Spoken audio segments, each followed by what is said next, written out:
Good afternoon and welcome to Tuesday's edition of Warrior Daily. My name is Justin Arbogast here with Coach David Greer of men's basketball. And Coach, coming off an up-and-down week, big game against Michigan Tech, came right down to the end, dropped that one, but then came back strong against Northern and took a deciding victory at home there, so that has to feel well. Talk about the game, though, against Michigan Tech, and then follow up with Northern for me a little bit. Well, first of all, Tech is a very good basketball team, and they came in really prepared. Obviously, their strength is our weakness. Certainly, Hadar, took advantage of his insight. But I thought Gerald did an outstanding job defensively on him, and held him down there in the second half. He had a big first half, but Tech played a good ball game, and they made the plays at the end to win. So it was really a good game between two evenly matched teams. We had beat them on their home court, and I'm sure they had some incentive to come in here and return the favor. And you talk about being able to shut down Hadar there down at the end. Kind of did the same thing up at their place, where he had a big first half and then he sort of shut him down. And a big key to that, as you mentioned, is Gerald. Had a great game on Thursday night, set a career high in points and in rebounds. Really just kind of seems to be hitting his offensive stride. He continued things again against Northern on Saturday. So just talk about his play, how he's developed this year, and maybe just grown as a player overall. Well, really, when you talk about Gerald Williams-Taylor, it's easy to overlook him because, we got some, pretty good other players. And but Gerald has quietly gone about his business. He's always guarding the team's top offensive post player, and, he's always giving up, 3 or 4 inches, a couple pounds. But, he is, a tremendous young man, and anything you ask him to do, he'll do for the team. Always taking charges. They don't always call him, but always taking charges for the team, and really been impressed with his performance. And to get 15 rebounds against a team like Michigan Tech, who does a great job of boxing out, is a tremendous accomplishment. Yeah, he really just kind of seemed to be all over the place. It was impressive to watch, and again, a great game against Northern as well. Same thing. But with Thursday night's game coming up here, we do have our blackout game against Ferris, a team that we dropped the first league loss to, double overtime up at their place. And they have an exceptional guard that gave you guys fits, so I know that'll be a point of emphasis for you. But talk a little bit about the seniors that are going to be leaving, with it being senior night, Ian and Cole. Talk a little bit about their time at Wayne State and what it's meant for you to coach them.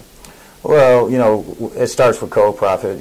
Cole transferred from Central State, and if you combine Cole's 2 years at Central State and his 2 years here, he's scored over 1,200 points and over 500 some assists. So, from a guy that's, every bit of 5'7" maybe, that's a tremendous accomplishment, and shows you the amount of heart he's got to be that small and to be able to excel in a game that's quote unquote a big man's game. But he's been everything we would had hoped for, and like I said, he had led Central State to the NCAA tournament there, and to give up some of those accomplishments in 2 years there after his coach went to Northern, and to choose Wayne State. We're certainly proud that he chose Wayne State, and he's had an outstanding career, and hopefully quite a few more games to play here. Ian Larkin, to me, it's what college athletics is all about. I mean, he's a tremendous student. He's a 3.5 student in business administration here, and that's not an easy major here at Wayne State. And he's excelled in there, and he's excelled on the court and in the classroom. And he's quiet demeanor, but he's a consummate team player. He's a good leader.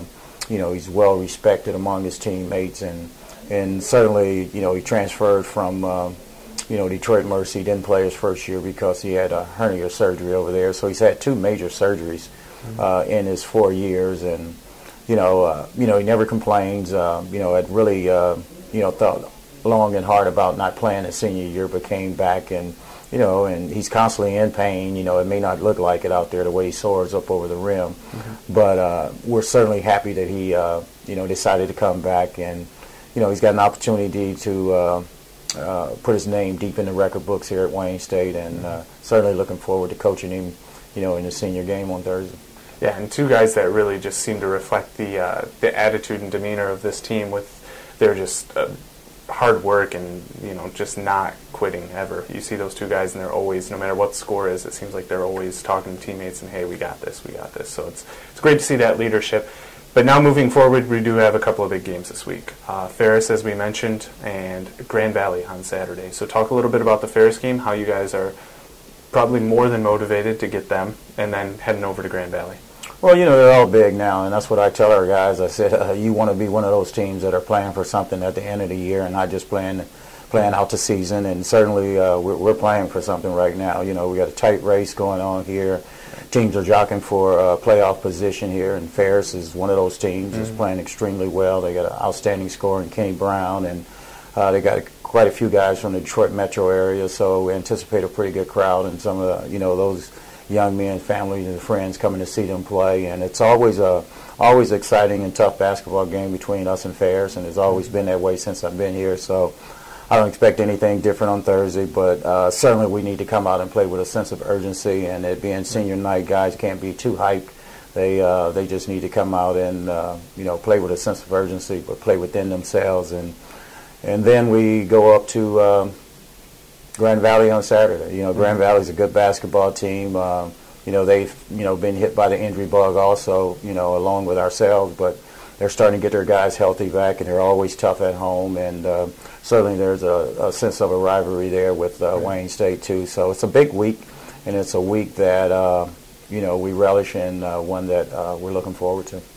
And Wayne State, as well as the women that we mentioned yesterday, will close out the season with 3 road games, so it's going to be a very tough sledding here for Wayne State, but we're hoping for a couple of home games in the GLIAC tournament as well. So may not be the last time you get a chance to come check out the guys, but it is senior night on Thursday, so be sure to come check that out in the Math Eye.